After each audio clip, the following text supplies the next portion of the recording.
my name is Kat Green. I'm from Toronto, Ontario, originally, Canada, and right now I'm 22 years old. Nice. Yeah. And you used to have a lot of health issues? Yeah, luckily, fortunately, that's a thing of the past now. It was consumed my life beforehand. I had a number of health issues. When I was growing up, I always had a lot of headaches, a lot of migraines. Sometimes I wouldn't go to school because I would just have headaches. I had a lot of acne when I was growing up. I felt, to put it lightly, I felt really like emotionally imbalanced.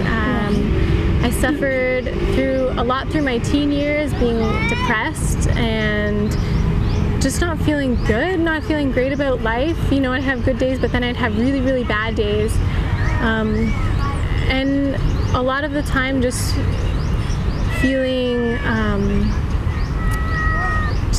feeling like displeased and like I was missing out on something, like there was an answer out there that I wasn't getting, and that really encouraged me to pursue health and really do research about health. I became vegetarian when I was very young, and then vegan as I got older. And did you feel any difference from that? Yeah, when I went vegan after being vegetarian, because when I was vegetarian I was doing like, you know, you can still be unhealthy vegetarian, you can still have cookies and pastas and crackers and high fat, so I was doing it that way.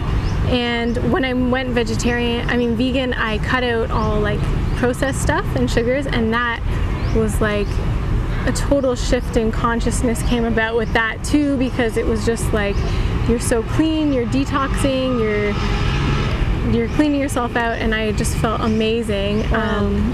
And then that encouraged me to keep pursuing health, and I found the raw food diet through internet. I was just doing research and reading and YouTube videos, lots of YouTube videos.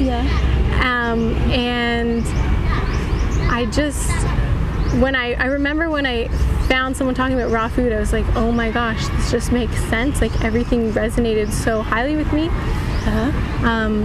So I got into that. I did the gourmet raw thing, and how did you feel that on your body? Doing gourmet raw?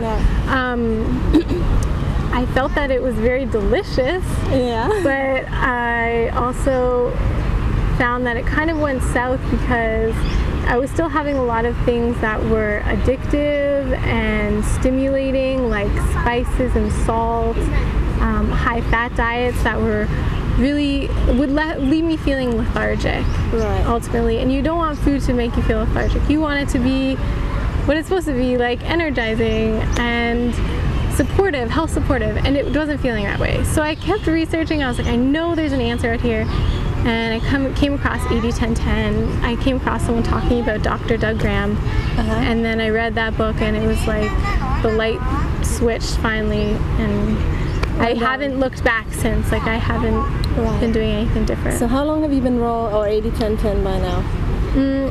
I have been raw for about 4 years, over 4 years, and doing 80-10-10 over 2 years. Okay. And what did you experience when you started 80-10-10? Just like clarity of mind, I would say, is the biggest thing. Definitely an energy change, definitely an energy change. And acne went away, and I don't have headaches anymore or anything like that. I don't feel... When did they go away? Those went away when I went vegan and cut out the processed stuff. And then when I went 80-10-10, a lot of this diet and a lot of the reason that I have stayed on this diet is the emotional reasons. I just feel so much more stable, and I'm like, I can say that I'm more of a joy to be around than I was before. I'm not like depressed all the time. I'm just more easygoing. I just feel more balanced. That was the biggest thing. And do you think you'll ever eat another way? No. I mean, I'm an open-minded person. I will say that, and I'm open. You know, I never want to say never, but it just doesn't make sense to do anything different right now.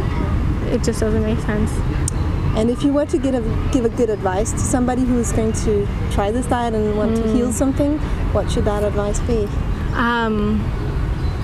Gosh, there's really a lot to say under this. The first thing that comes to mind is I would just say, go for it. I would say go out Next time you're at the grocery store, next time you're at a farmer's market, go and buy something in bulk. Buy your favorite fruit in bulk. Whether it's peaches, whether it's mangoes, something organic and delicious and ripe, buy it in bulk and you'll have it in your house.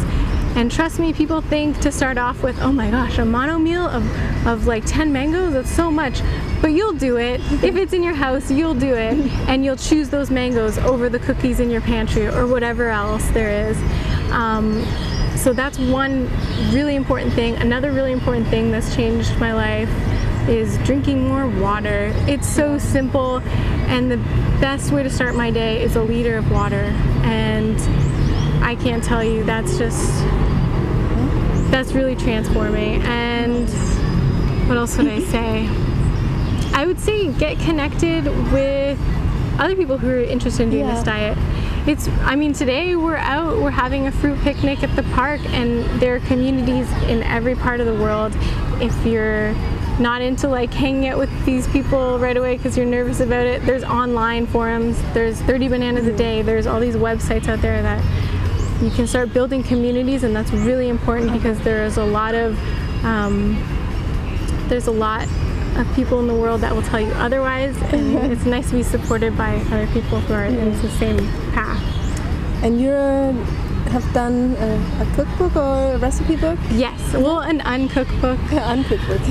So in transitioning to 80-10-10 and working with other people who are transitioning to 80-10-10, I'm finding that they need something to bridge the gap between mono meals, because mono meals is pretty extreme for people, so they need something in between their standard American diet or their vegan diet or even their gourmet raw diet and mono meals. There needs to be something in the middle to get them there.